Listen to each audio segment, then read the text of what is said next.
how did you learn to be a good leader? Almost everyone, myself included, would say, because I worked with someone who was not. And I thought, whatever I do, I'm not going to do that. And so we all have one or more people that we've seen like that. So I think leadership development is really important.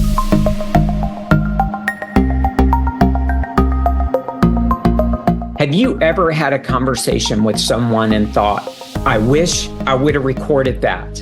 Well, today is special because I did record one of those conversations.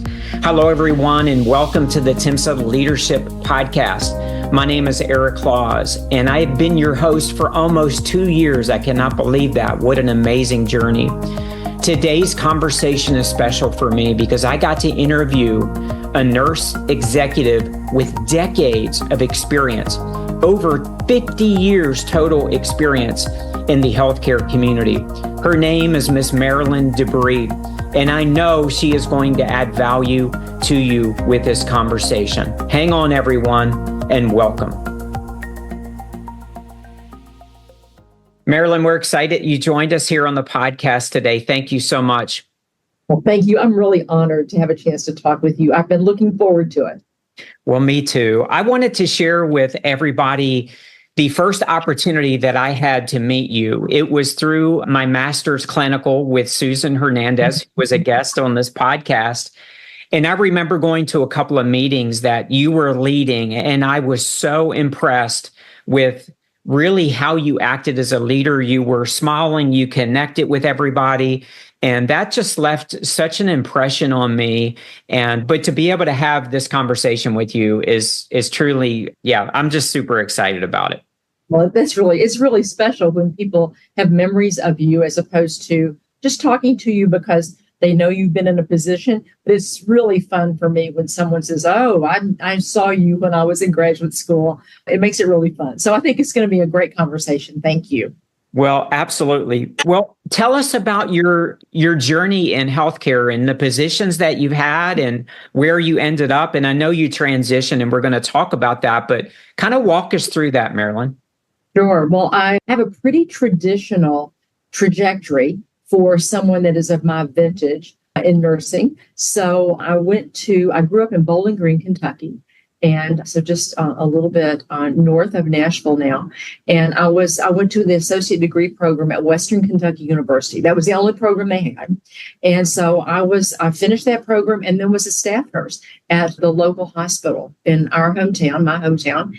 And then after I finished that program, not surprisingly, people said to me, you should really go back to school. And there were only 2 programs in the United States then that had RN to BSN completion programs. One of those was at the Medical College of Georgia in Augusta. And a friend of mine from college and I, took ourselves to Augusta and we did that program. And I worked actually there also while I was in school, which was a great experience because it was my first introduction to an academic health center. So the Medical College of Georgia was, in fact, associated with the medical college. And so it was my first chance to work with residents and faculty and so forth. So that was really fun. And then I came home and worked again in Bowling Green and just pretty quickly after that applied to graduate school and ended up being at Vanderbilt. And I went to the graduate program at Vanderbilt and was clinical nurse specialist at Vanderbilt after I finished that program.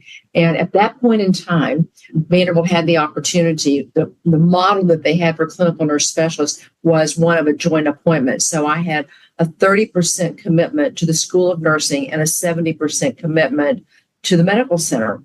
And the fun thing about that, and I think one of the things that was really special to me about that was that I both had an opportunity to teach undergraduate students as well as see patients and provide leadership for the unit that I was on. So that was a great opportunity, a fabulous job. And I really loved being able to do both of those things. And then I was promoted out of that role to being the Associate Director of Surgical Nursing.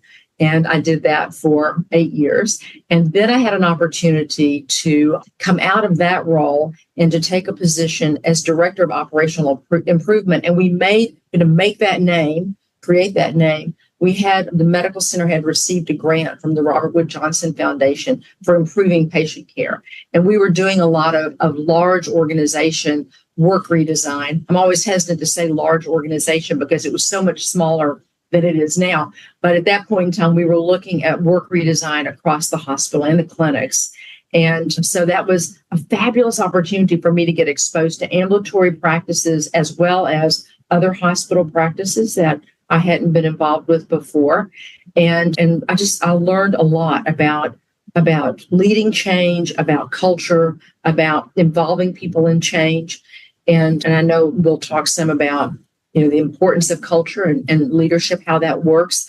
But out of that role, the person who had been the director of nursing for Vanderbilt was promoted, and they asked me to be the interim person.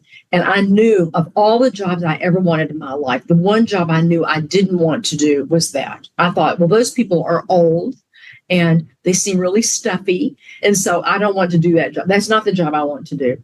But in fact, I really was so committed to the work that we had done. I thought, well, I don't want anybody else messing that up. I mean, this is just being totally honest with you.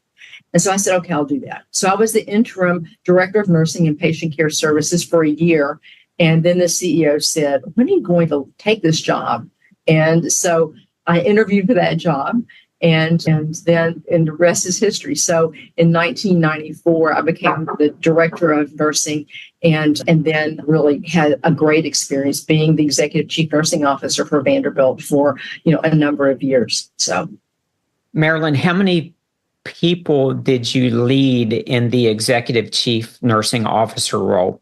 As I transitioned out, there were over 9,000 nurses at Vanderbilt. So there would be all of those nurses and then the other requisite roles that work with nursing. So those nurses, that group would have been comprised of staff nurses and advanced practice nurses, managers, research nurses, a great number of nurses. But then, as you know, and others would know, there are medical assistants, care partners, medical receptionists, other staff that report to nurse managers. So probably more than half of the staff for the medical center and the health system report ultimately to the executive chief nursing officer for the medical center. When I started, but I cannot really secure this number, but a number of people have asked me, like, how many nurses were at Vanderbilt when you started, which was in the late 70s? And I think there were maybe 300 nurses. I mean, it was really small.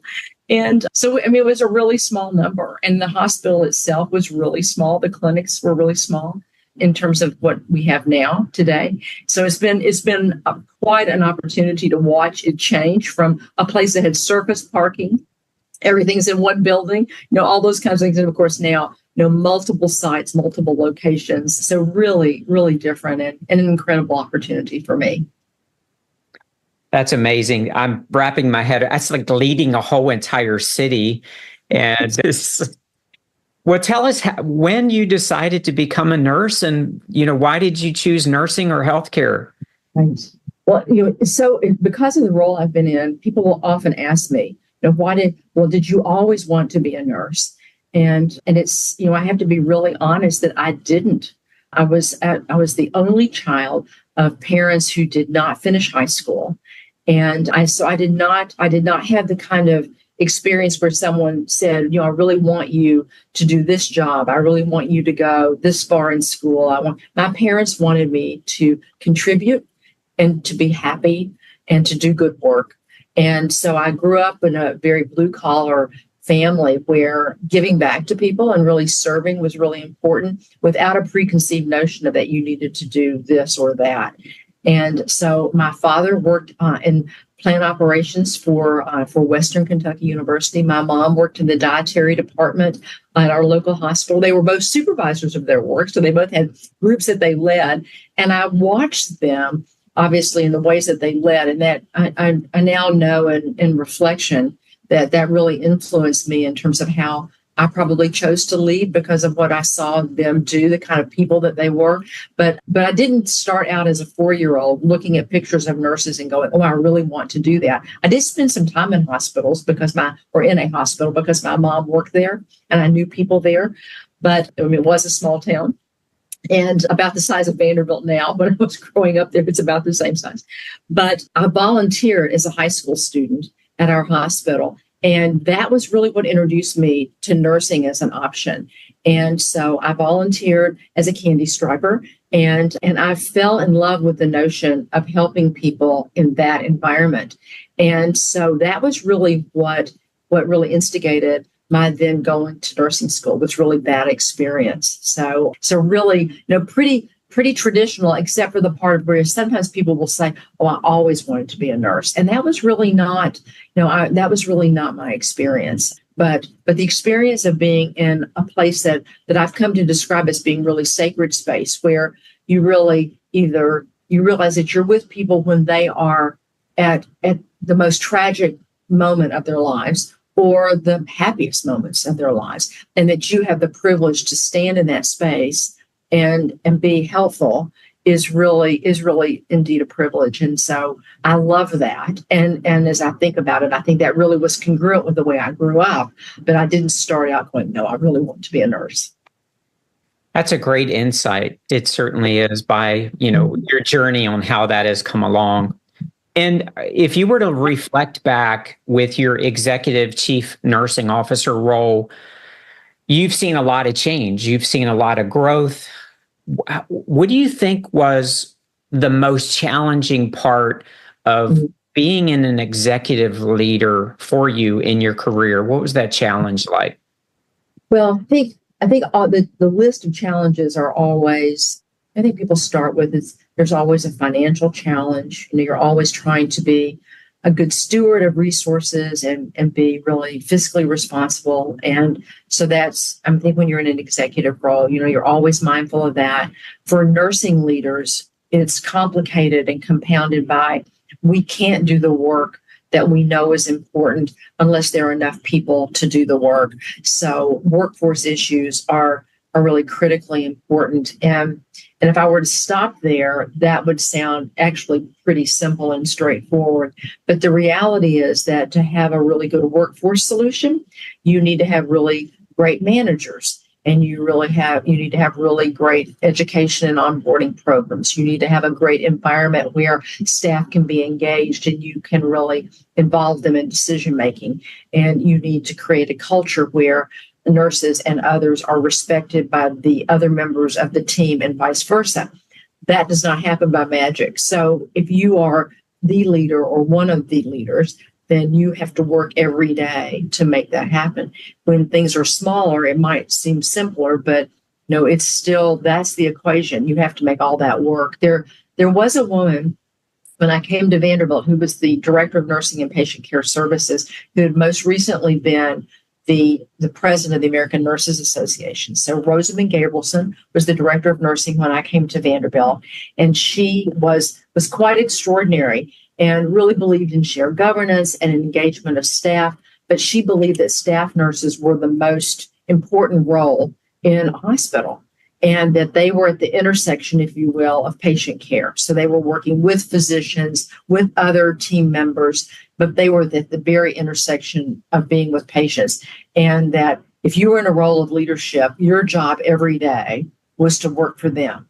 And I remember her saying to me, no matter who you report to, the CEO, another CNO, whoever it is, you are working on behalf of staff nurses to help them take care of patients. And that's really true, because every day you want to make sure that you're doing the things that create enough resources for people to do good care, that you hire support managers and hold them accountable to being good leaders themselves, that you onboard and educate people, give them an opportunity to develop, that you do things that make a culture that feels safe, psychologically and physically safe. And the list goes on and on. So it's complex what leaders have to do, need to do to make a great environment for people to work. But if you wake up every morning and you know, today, I really need to make sure that I'm doing everything in a way that helps individuals that are transporting patients, touching patients, supporting patients, doing care for patients. What I'm doing is to help them. It gives you a really great motivation and a really good focus. And I think that helped me a lot in the challenges, because the challenges, people will say, oh, well, it's really hard to manage a budget. It's really hard to have enough staff nurses. There will always be challenges that bubble up.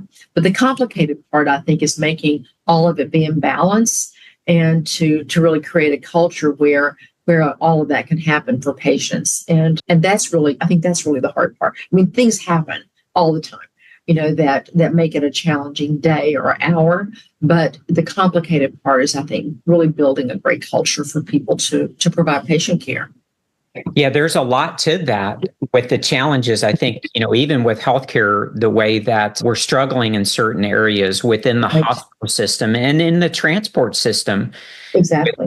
With some of the challenges where patients are delayed in getting transferred to facilities because, there's no units to transport. So, being able to manage and to take care of problems and work together as a team is important. And that kind of leads me into my next question, Marilyn, is with all of your years of experience and all of the challenges that you have went through, did you ever face burnout? And if you did, how did you stay positive when you felt like, wow, this is more than I thought, or this is a big issue or problem? So what do you think about that? Well, I think people would be, and I would be not honest if I didn't say there were times when you hit a slump or you were really tired. And again, just being really honest with you, that my wiring, my internal wiring is really one of being as good a servant leader as you can be.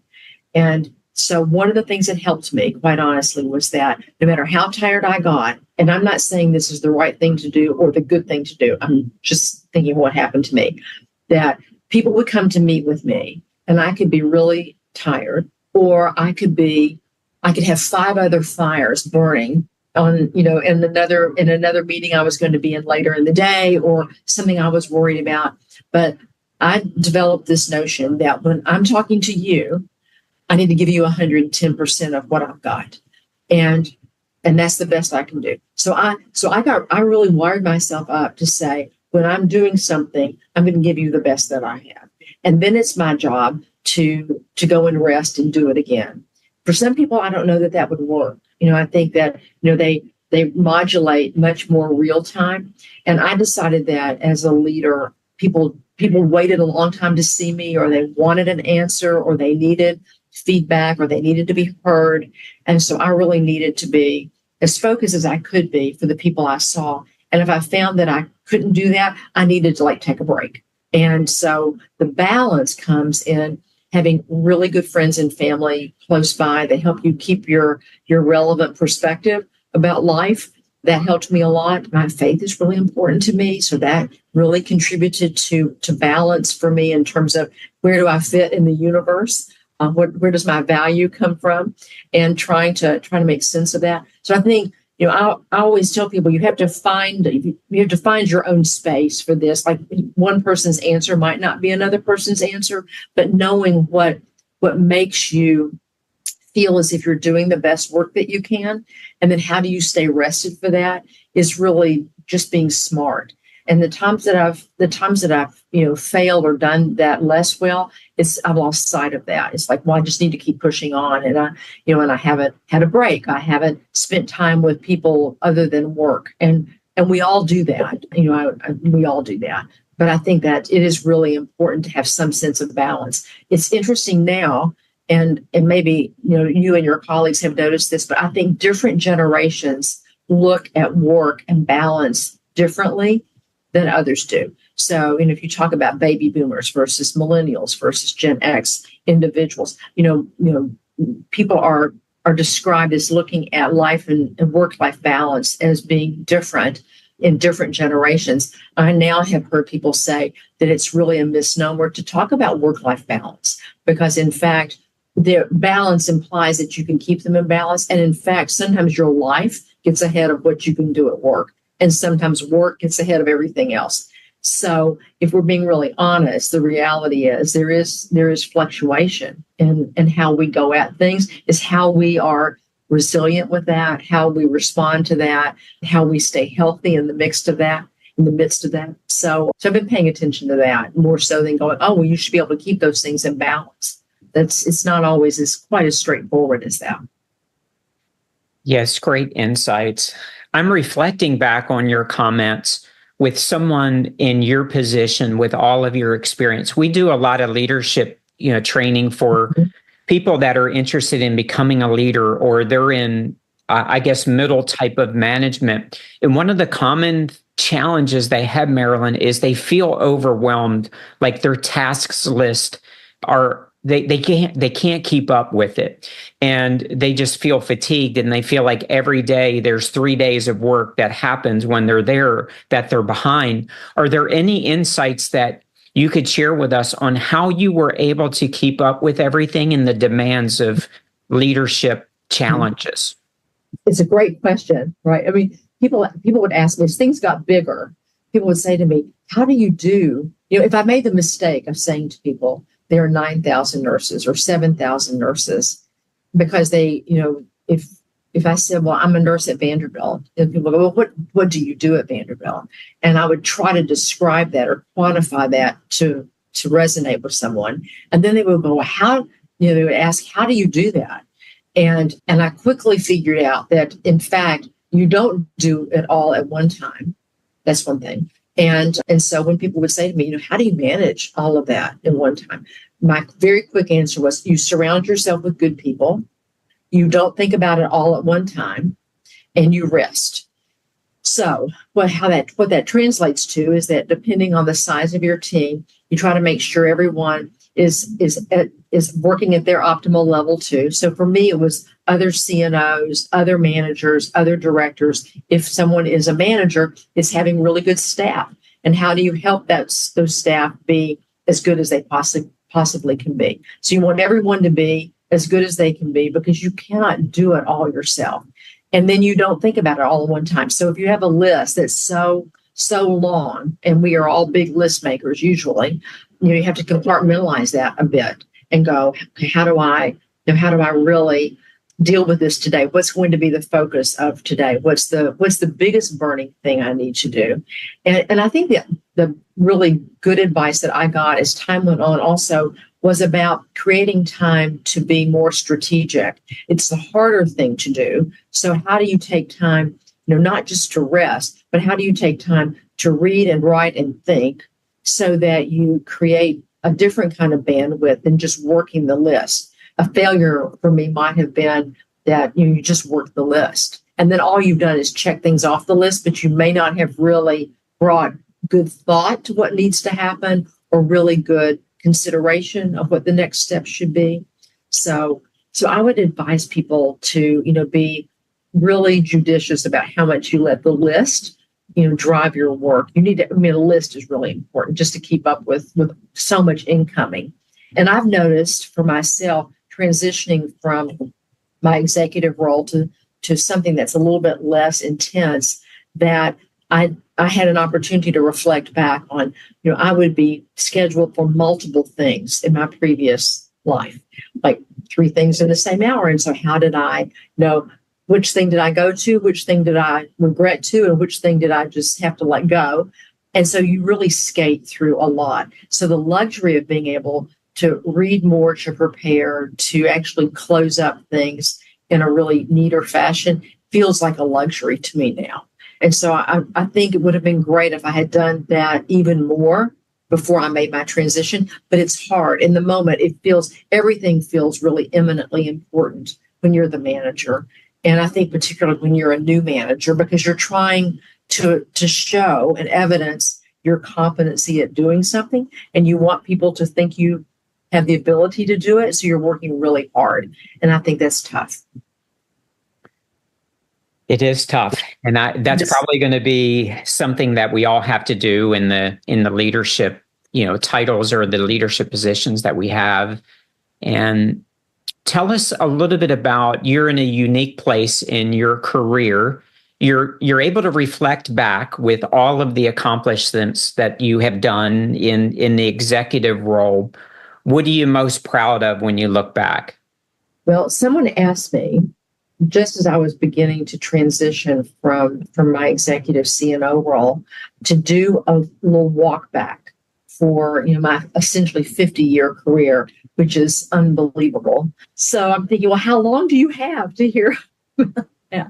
And so I set myself to the task of thinking about what were the important milestones in my career and my life. and what was I most proud of, and what were some of the things that had happened. And I think people expected a certain set of things, and I perhaps did as well. But I did that summary, that look back, that retrospective, if you will.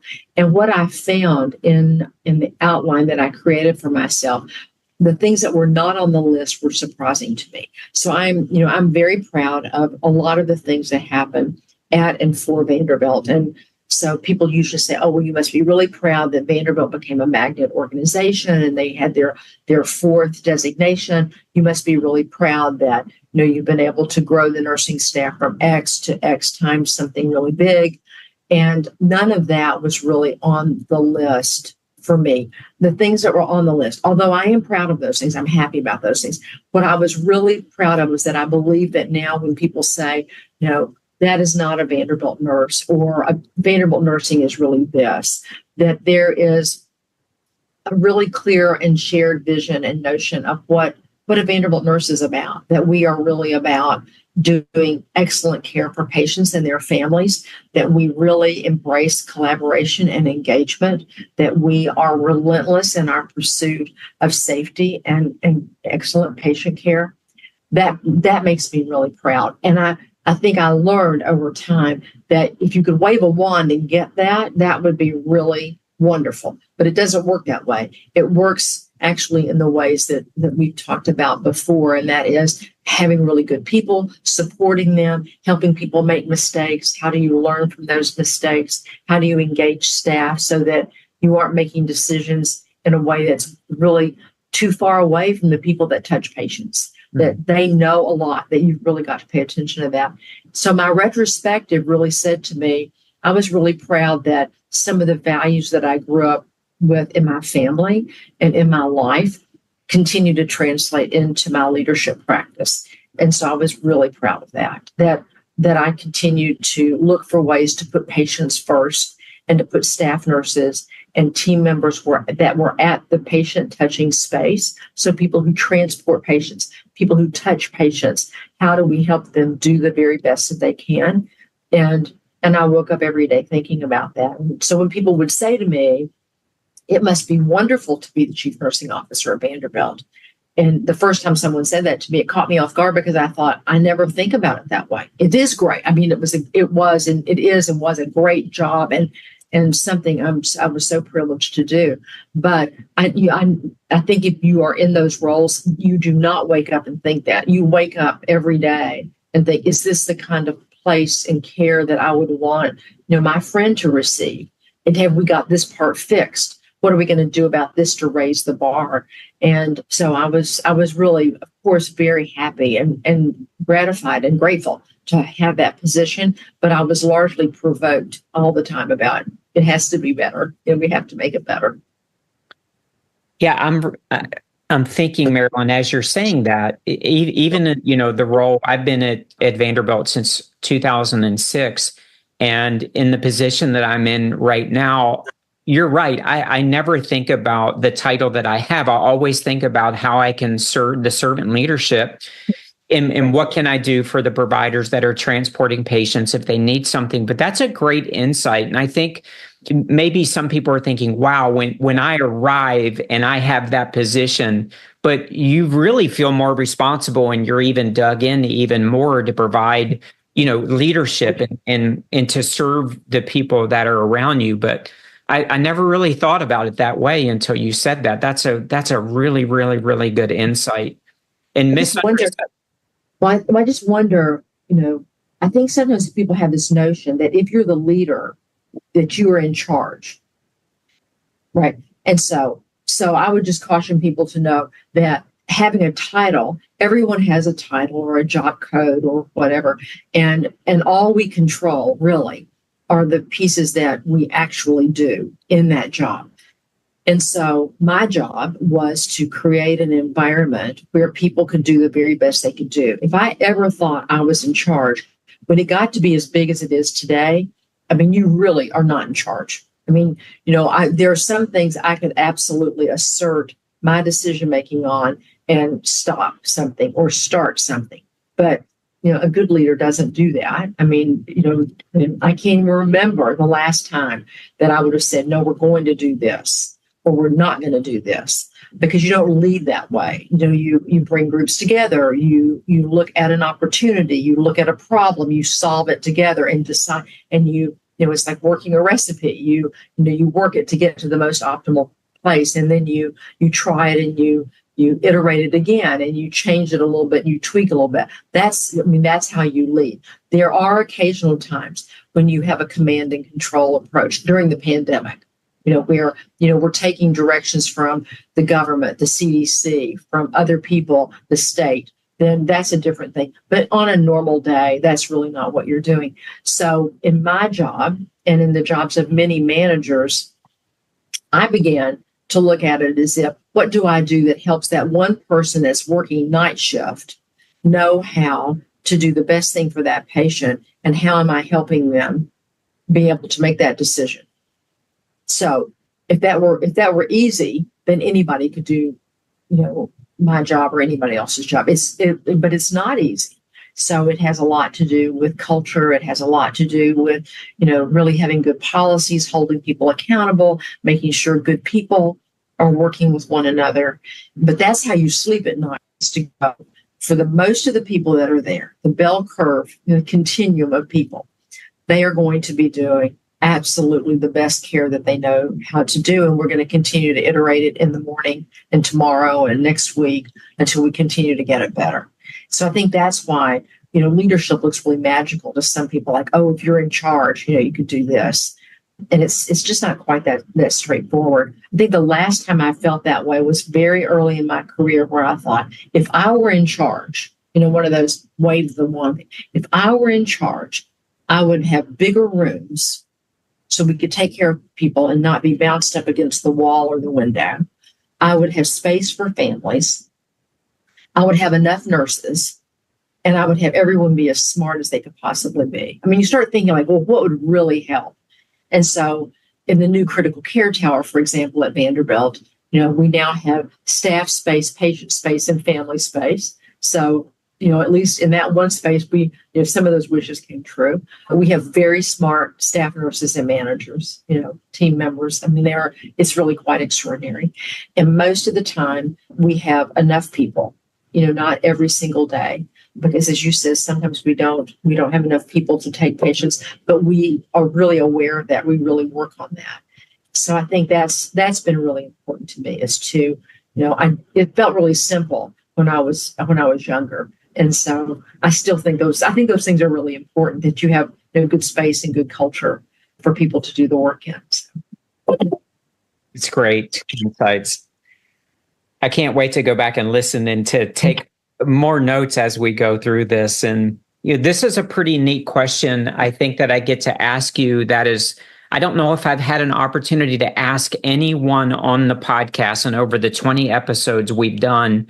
But you are now in a position where you've accomplished all of these great things, but your career is, you are looking more into the next journey of your life. So what are you excited about as you kind of let go some of the responsibilities? What does that look like for you? We're definitely going to ask the questions about transitioning and how we prepare, but what are you excited about in the next chapter of your life? So I had this incredible opportunity to step out of my executive CNO role and to continue to work. And so I'm really grateful for that, because having a glide path when you've worked at the intensity that I have is really a gift. I think a lot of people don't choose to do that, or they don't have the opportunity to do that. And so I'm really grateful for that. And what was exciting to me about that, in addition to having a glide path, so to speak, was that it gave me the opportunity to identify, well, what am I really passionate about? What do I think I have energy and passion for that I would like to work on? And then how does it help to serve other people? And that I won't be in charge. And so not being in charge is what really drops your stress level, where every minute you're thinking about those provoking questions about, how do I make it better? How do I fix this? What happens about this? You get to step away from that quite a bit and begin to go, well, how do I help other people do that? How do I do the behind the scenes work for that? How do I gather intel for the new leadership? How do I serve up relationships for new people that can be helpful to them and let them take it where they see fit? So it's really, what do you feel passionate about? And then also, what do I have energy for and what will be helpful? So that's what I'm doing. And I'm getting to do work in leadership development, which I'm incredibly passionate about. Obviously, I think leadership is really important to what happens in a place because it creates the environment for people to do good work, and it supports people to do the good work. And I know it. I would like to think, it happens everywhere, but I know it doesn't. And I can talk to people like everyone that listens to your podcast would go, how did you learn to be a good leader? Almost everyone, myself included, would say, because I worked with someone who was not. And I thought, whatever I do, I'm not going to do that. And so we all have one or more people that we've seen like that. So I think leadership development is really important. And so I'm doing support for that, both at Vanderbilt and at the School of Nursing here at Vanderbilt, which is really very gratifying to me, both because I still think I have some wisdom to share about that, and I have an incredible commitment to that. So that's been really fun for me. And then I'm also really interested in doing work that looks at how do we create workforce for healthcare systems. And I'm trying to steer clear of the nursing space a bit. I've always said that when you've been in a role as long as I've been in the same place and a new person comes, then you should give them a wide berth to create their own space for making fingerprints and footprints on the work. And so I'm behind the scenes helping if anyone asks me to, but I'm really looking at how do we create workforce flow from high schools and middle schools to create interest in healthcare. How do I do some support for allied health roles so that we really create career pathing for individuals that are interested in healthcare, not just nursing? And so that's been really interesting to me because, it sounds really trite and I don't, and it's not trite at all, but it takes a big team to do what we do. And we need every seat to be filled, and we need every seat to be filled with good people, and we need for them to be well prepared and to feel as if they are valued. So if I can do some work that helps with that, that's really something that I'm passionate about. So I'm excited about that in my next chapter. And I'm trying to not say yes to too many things too fast, which people have advised me is a really important thing to do. Tell me more about that, Marilyn, because that there's a lot to that about protecting your time, because right. I am sure there are so many people that are like, wow, she's transitioned. Now we'll get an opportunity. She can be part of this. But how do you as a leader protect your time to, how do you prioritize that? I guess I should ask. I think the thing I learned from talking to people when I was anticipating stepping away from my other job into something different was that to your point, a lot of people go, well, you're not working either as much in the same way as you were. Now you can be on this committee or that committee or this board or that board, or you can do lectures or you can consult. So everyone else's list for you is really long. So it's really helpful to think, what is it that you really want to apply your energy to? And then to take a little bit of a break so that you don't say yes too quickly. And it's tempting to say yes because when you step away from something that's really intense, then some people will go, well, I'm not going to be very busy, so I'll need something to fill my time. So everything that comes across the transom, you feel as if you should say yes to that. I should be on this committee, things that are community, organizations, social things, just different kinds of commitments where you use your brain in a way that you feel like, well, I want to make sure I don't become irrelevant. And so the temptation is to say yes to lots of things. And I heard so many times how important it was to not do that. I chose not to do that. But the way then you prioritize what's left is to decide, well, what is it that I think I can do that really makes a difference? Because you can do a lot. And so, my advice would be is to always decide where is your passion and where is it that you think you could make a difference. And if you just want to volunteer, or and I don't mean just in a minimizing way, but if you want to do that, there are endless opportunities that you could search for or that will come up to you to do it. But you want to do the things that you really have a passion about, and that really create not only value for you, but that you think you can contribute value to. Wow. We say on the podcast, Marilyn, that the most important person that you will ever lead is you. And I believe that. I mean, that's a great thing to say. Yeah, you can't lead other people effectively. I think most of the struggles come personally, right, as leaders.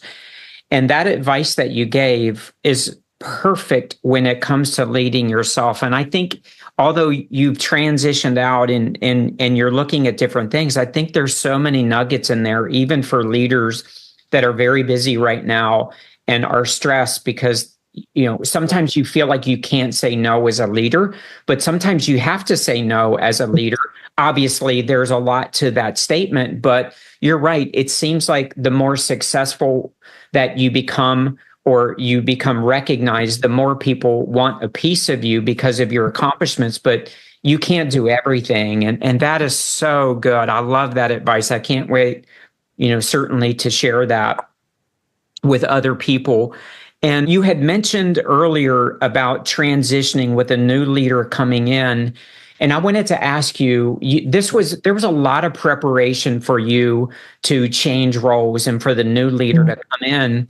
Specifically, my question is, were your team members that reported to you, your CNOs and the people that were closest to you, were they very stressed or fearful that you were going to be changing and there was going to be a new leader coming in? And if so, how did you manage that with your team members? Because you had such a great relationship with them. You're very successful. They were very comfortable. They knew who you were, but there's a fear associated with a new leader coming in. So tell us about that. Well, I think when you have been in a role for a really long time and you're about to transition, at least for me, I tried to make sure that I had made a good decision, that I had worked that the plan that I was going to have, so that it was well thought out in my head, that I was pretty steady-footed about that. But pretty quickly, if you think back to some of the comments that we've shared together today, I'm really pretty geared up to be a servant leader type of person. So that makes you think, well, what's going to happen to everyone else? And how do I help them do as well as they can?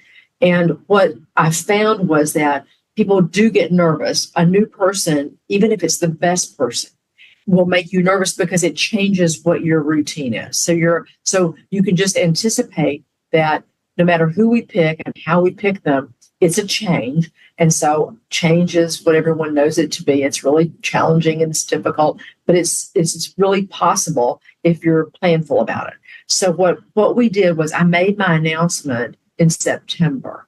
And so our group had a couple of retreats in the fall, the last one being in November before the search was just getting launched for the new CNO. And so we had a retreat and really structured that. I had met with everyone individually. People were in different places. Some people were very experienced. Some people were new in their role and they were like, I thought I would have an opportunity to work with you longer. And, and I would say, I'm not vaporizing, I'm not going away, but there will be somebody new. And so I'll still be around. But clearly I was going to be around in a really different way. And so you have to be honest about that.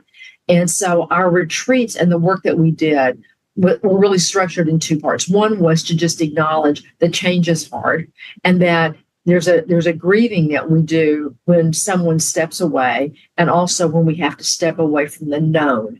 So we know how to get things done. They knew how to get to me, to get answers from me, how to manipulate me, all the good and weird stuff. Everybody knows how to do that. And all of a sudden they were going to have to all figure that out for somebody else. And they didn't know who that was going to be.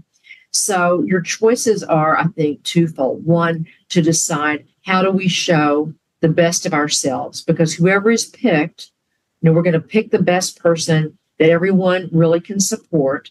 And then we want to make sure that we can bring forward the best that we have. So then we spent some time talking about what's really on everybody's list, what are you working on, and what are you most worried about? And then people would ask me, well, are we going to talk about your transition when we meet next week? And I said, we're not going to talk about my transition anymore. We're going to talk about going forward now. So we're not, because it's not about me anymore. It's not about me anymore. It's about how do we bring the best of what you all are doing? What can we solve? I'm going to probably begin to not take on every problem that surfaces in the next 4 months, because probably you're going to want the new person to weigh in on that. And so being really clear with people, I hope helped them to have a sense of this is how we're going to go at this. And I just didn't think emotionally I could talk about my transition every single time we met. I mean, it was, there was a point where it just would have been really not sad because I thought it was the wrong decision, but just because it was a change for me too. And I didn't think that would be healthy for them or healthy for me. So I think that was an important decision. I would do that again the same way. I would say, let's talk about it. It's like sometimes you have to have a moment to grieve something and then move on.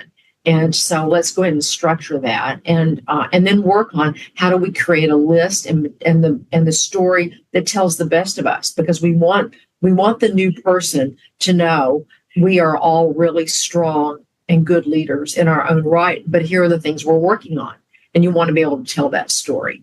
And so that's really how we structured it. So we did all of those retreats in the fall and the beginning of the calendar year before the new person arrived in July. And so it was probably imperfect, like most things are, but I think I would offer it up as an approach that could be helpful to people if they're making a big change. You just have to realize that change is indeed disruptive. And how do you help people go into it feeling the best that they can be? So they need to be reminded of you already do good work. You're about to get someone who only wants to help you do more good work. How do we bring the best of ourselves to that?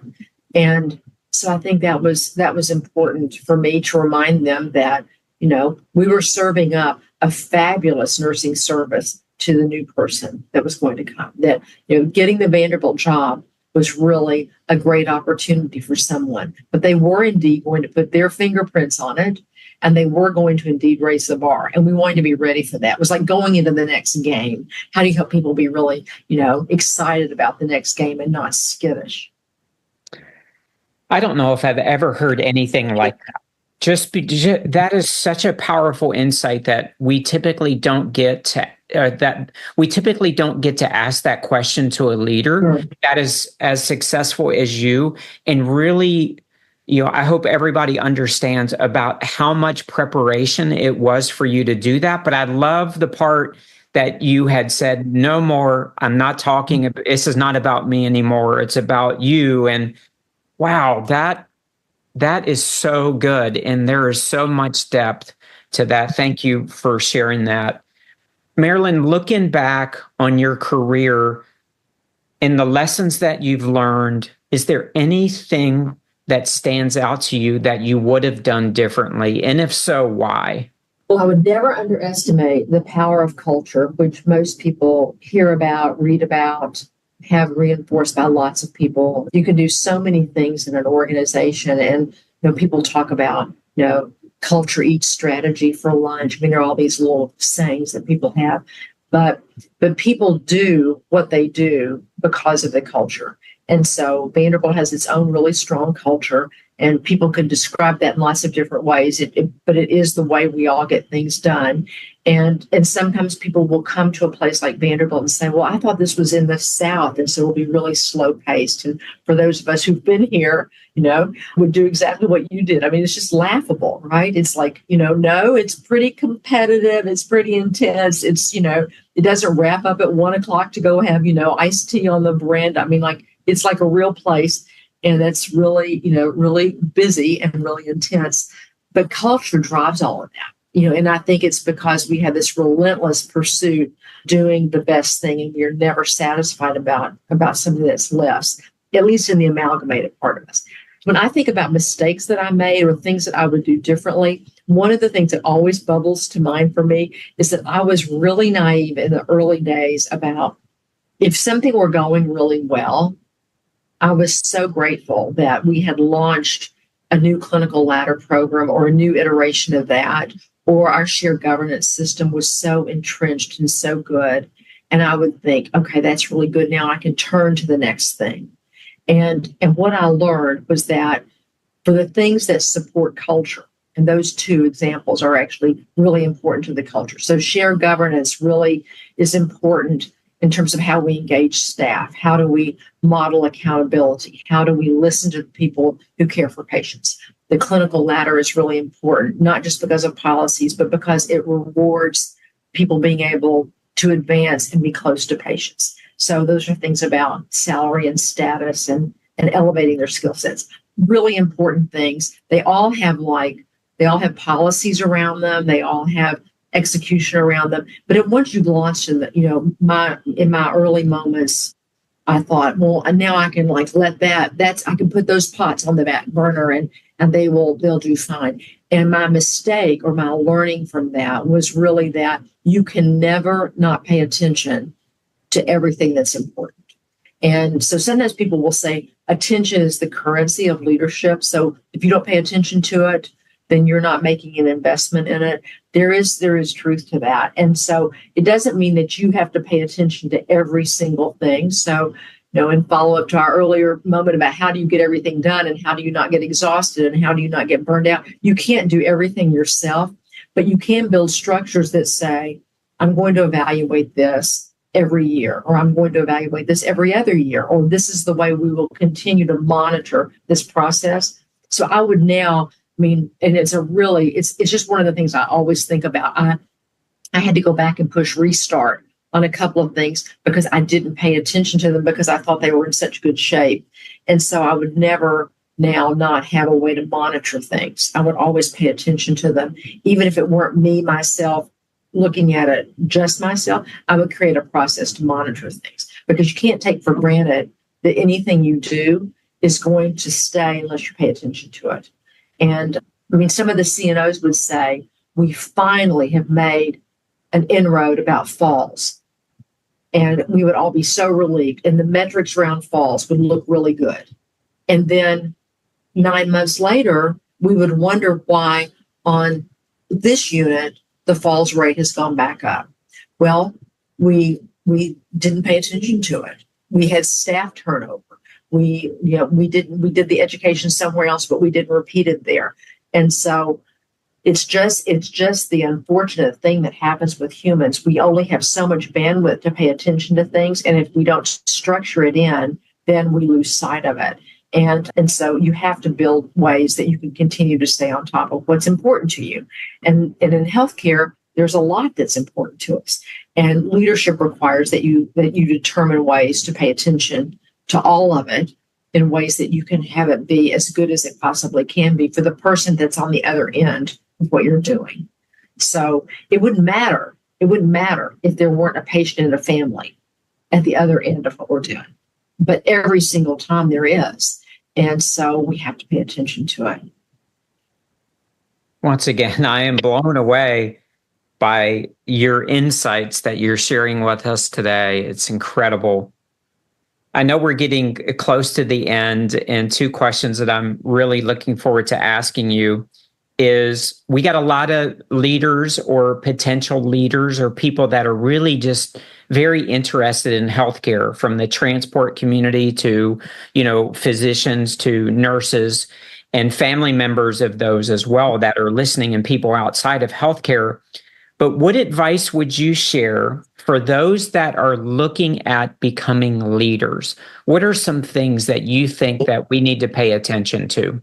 I think I confess to you that I didn't start out thinking that I wanted to be a leader, and in fact, I definitely didn't want to be this kind of leader. I didn't want, when people have asked me, when I was transitioning, I would go to this lunch and that lunch. People go, well, did you always know you wanted the big job? And I'm going, there was no big job. There was not a job. I did not, and I didn't want it. It was the one job I knew I didn't want.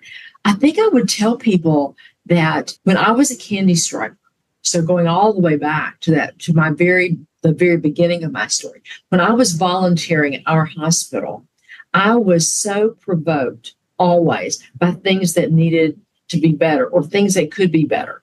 And I think if someone wants to be a leader, I think it's really helpful to tap into the things that resonate with you about how could I bring my energy and my wisdom, what little bit that we all have, but bring my energy and my commitment. How could I bring that to making something better? And it can be, how do I help organize things better? How can I support people better? How can I communicate better? I mean, I very seldom am in a situation where I don't think if I were in charge of this, I would do this differently. I mean, Chick-fil-A, I probably don't have anything I can offer them. But, it's like the really good places. But you go into a store and you think, I mean, really, if they train these people better, this would be really good. I'm forever recruiting people in the grocery line. Like, oh, do you like your job? Yes, I love my job. Have you ever thought about healthcare? I'm always like, because I'm just interested in what people will say.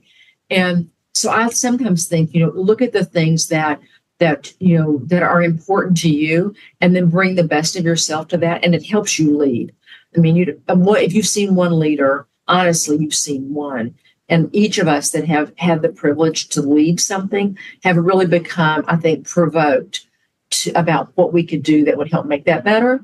And so when I ended up not volunteering as the candy striper person anymore, then they asked me to supervise the candy stripers. And the big joke was, of course you supervise the candy stripers, right? Because I'm like, well, if we oriented the candy stripers a little better, they would probably enjoy their volunteering more. Or if we schedule them in a way, I mean, I just couldn't help myself. And so I think in some ways it's always been like that. How do you do something that makes it better for the other person or for what it is that they're trying to do? So I would advise people to do that. Find the thing that makes you feel as if I'm making this better. And we do that in our communities, in our churches, in our neighborhoods, in our jobs. For people that we know. I just think, and then it just comes much more naturally if we do that. So it's a super simple advice, but I think that's where I would start.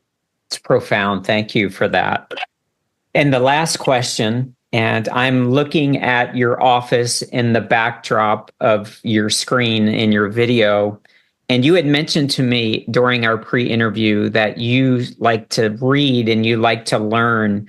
Will you share some insights about how that has kind of shaped your leadership, journey, and maybe some of the books or a book or something that you could share about how important that is to leaders to grow and to be in a position where you're challenging your thoughts consistently?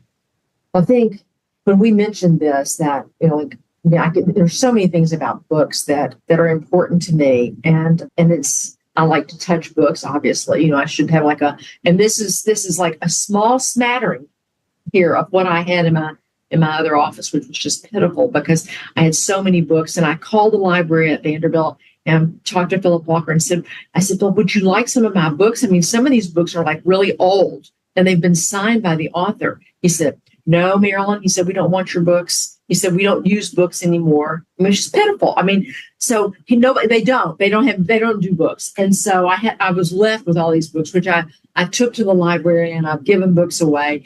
But I would say that we always read things that are, if you will, industry specific. So, I read nursing articles, I read nursing leadership articles. I try to stay knowledgeable about what is going on in the area that I love so much. So I think you always want to do that to stay confident really in what you're doing.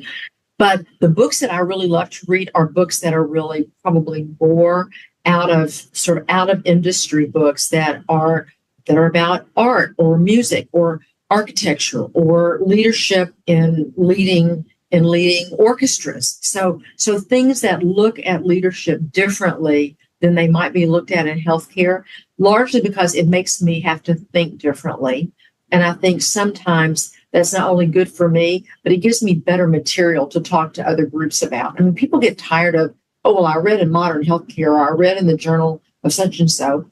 Sometimes I think we all benefit from reading things that are really out of the normal for us. And I think it's it's both good, it's a good thing to do, but also it's really good for our brains. And so I'm actually very interested in how to do that. So all of the things that we read about, how do you keep your cognition sharp and strong, I think has to do with really challenging your brain and how to do things differently. So I read, like everyone, I'll read things that are like, things that you read on a trip that are really light. I'll do that too, just to relax. But I read a lot of other things that are really not nursing and medicine things that I think have helped me use better examples when I'm talking to people. And so I look at a lot of things that really are different than healthcare journals and books. That is so good, Marilyn. I wanted to just thank you for spending time with us. You meet people that make you better, and you are definitely that. You've added so much value to me, and I know to our listeners, and everything that you've taught us today. And you are just truly a role model leader, and we are truly grateful for the time you spent with us today.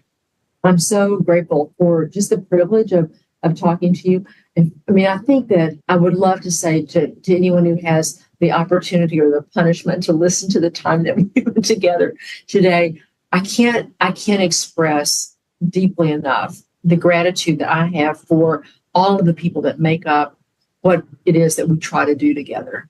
And it's really key, I think, to who I am, that every person is really valuable, and no matter what you do. And I think I realize now that I grew up learning and seeing that in my own family, and how important it was as I grew in my life and in my career. And so today, being able to be with you and to be able to talk a bit about this with the people that you care about and the colleagues that you care about really means a lot to me. So thank you for that privilege. And I really appreciate all that everyone is doing to take care of our communities and to make us all really a better group of people. So thank you. Thanks for joining us today on the TEMSEA Leadership Podcast. I know that conversation with Marilyn added tremendous value to you. Don't forget to follow us on YouTube, Apple Podcasts, and Spotify. Also give us a 5-star review. Last but not least, join us every single month for our leadership coaching call with host Phil Sanderson. Remember, everyone, the most important person that you will ever lead is you. Thank you for all you do for everyone in this community. We look forward to visiting with you again soon.